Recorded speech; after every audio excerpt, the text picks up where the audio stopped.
Саламатсыздарбы? Кийинки кезектеги суроо бул баягы эле ККМ жана патент боюнча абдан кызуу талкуулап атат. Эми бул боюнча мен негизи оюмду өзүм билдиргем.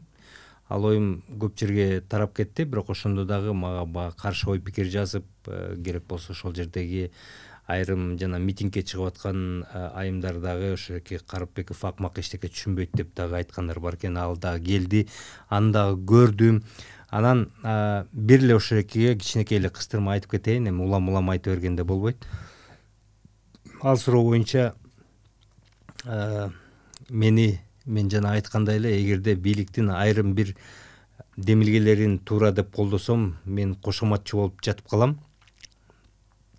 Эгер анда жанагы оппозиция нукта болгон бул бийликти өтө жакшы жактыра бербеген адамдардын баары бул деген кошоматчы, бул деген пактакор деп ат коюшат. Анан эгерде бийликтин тигил же бул демилгесин мен сындап калсам, ошол эки бийликти тарапты көздөп жаткан адамдар буга кызмат керек болуп калган турбайбы, бул сындап калган турбайбы, бул шүмшүктөп калат да. Ошондуктан баягы объективдүү орто бир пикирди айткан адам дайыма эки жактын тең соккусунда, эки жактын тең огунда калат да. Ошондуктан мен дайыма айтып келем, оппозициячыл же бийликчил болгон абдан оңой. Негизи бир тарапты карманып алып эле ура бересиң, баарын эле жакшы, же болбосо баарын эле жаман деп. Ал эми адилеттүү болуп, ой сереп, ой чабыт таштап, ар кайсы тараптан караган чынында эле абдан кыйын да. Анан ошонун бири дагы албетте бул ККМ боюнча болду, патент боюнча болду. Мен ККМ киргизип атканы туура деп айттым эле. Анан мына дагы бир суроо айтып атат. Бул дагы ошо көйгөйлүү жерде айтып атат. Эми патентти 2 эсе көтөрүп койсо деле бюджетке 2 эсе түшмөк. Биздин налоговая система ККМге даяр эмес. Анан эл кайдан даяр болсун? Качан барсаң очередь, бир окошкадан бир окошкага кууд норм эч кимге түшүндүрүшпөйт, кууйт дейт. Нормально эч кимге түшүндүрүшпөйт деген сөз экен да. Эми мындай, эмне үчүн мен ККМ болуш керек, патент алып коюш керек деген себебим дагы так ушунда болчу да. 2 эсе көтөрүп койгондо патенттин баасын 2 же 3 эсе, жана айрымдар кыйкырып атпайбы, 3 эсе көтөрүп койгула, патент аябай жакшы деп. Анда анын башка нерсеси бар да. Жанагы обороту аз, кичинекей бир мындай майда чүйдө сатып турган адамдар, аларга 3 эсе көтөрүлгөн патент кымбат болуп калат да. Өтө кымбат болуп калат да. Алар үчүн адилетсиз болуп калат да анда.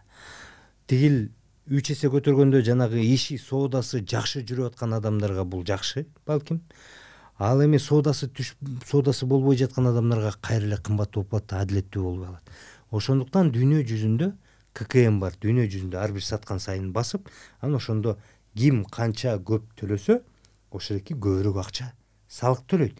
Ким соода кылса, ким канча аз соода кылса, ошол азыраак акча төлөйт. Ошол система ошо ККМ гана берет да. Эми ага токтолбойм. Экинчи шарт түзүү боюнча, туура шарт түзүү боюнча бул жагынан биздин салык системасы, биздин ошоки бийлик структуралары аксап келе жатат, туура. Бирок могул жери эл кайдан даяр болсун, эл даяр боло элек да деп дагы айтып аткам да. Мен минтип кетейин деп атам да. Туугандар, негизи кайсы бир коомдо болбосун, эл эч качан бир жаңы демилгеге же жаңы бир ошоки багытка, бир жаңы ойлоп чыкканга эч качан даяр болбойт. Бул өнүккөн мамлекеттерде дагы, ал жерде аң сезимдүү адамдар жашайт деген жерде дагы, алар дагы буга даяр болбойт. Коомго жалпысынан жаңы идеяны, жаңы инициативаны бергенде эч ким ошолекке даяр боло калбайт. Бул кайсы бир этап өтүш керек. Кайсы бир адам ошону баштап бериш керек. Кайсы бир адам ошондой демилгени киргизип, анан элди бара-бара көндүрүш керек. Антпесе көнбөйт. Баягы билесиздерби, бир кайсы бир жылдар мурун жанагы токтотуучу линия, жолдорду стоп линия деп коет го. Ошол стоп линия дегенди эч ким билчү дагы эмес бизде айдоочулар. Мен өзүм айдоочу күбөлүгүн 1996 жылы алгам. Ошондон бери мен 10-15 жыл айдап келдим. Бизде Кыргызстанда дегеле стоп линия дегенге бир дагы адам токточу эмес, бир дагы шопур. Моминтип эле уруп келип эле ашып келип эле тиги эменин төрт кошкондун ортосуна келип алган учурлар болчу да.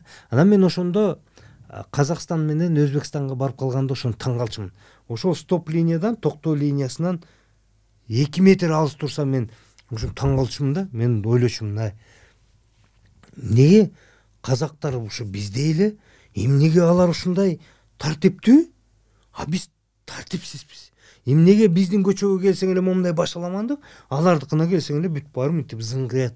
Булар эмне башкачабы деп түшүнчү эмесмин.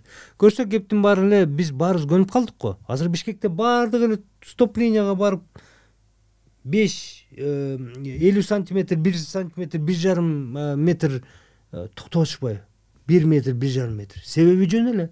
Камера карап турат. Мурду эле машинаңды мурду эле тиги линияга келип калса, кызарып туруп, сага штраф келип калат. Анан жүр анан. Ошол жерде далилдеп жүрөсүңбү, тигинтесиңби, көбү ойлонбой төлөп коюшат. Анан бара көнүп калбадыбы? Жалпы эл көнүп кетпедиби? Кеп ошондо болуп атат да. Анан жанагы эме боюнча дагы жакшы айтпадыбы? Бийликчи тигил контейнерлер боюнча силер шартты түзүп бергиле. Шартыбыз жок, үшүп атабыз, колубуз тоңуп калат, ККМди баса албайбыз.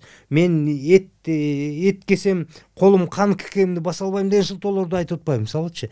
Ал шарттын баардыгын ошол эки базардын администрациясы, базардын ээси ким болсо ошол түзүп бериш керек да. Негизи жакшы адамча шарттарды түзүп берип, былай эмес, ал жерде асфальт таап ошол жерден кылып да.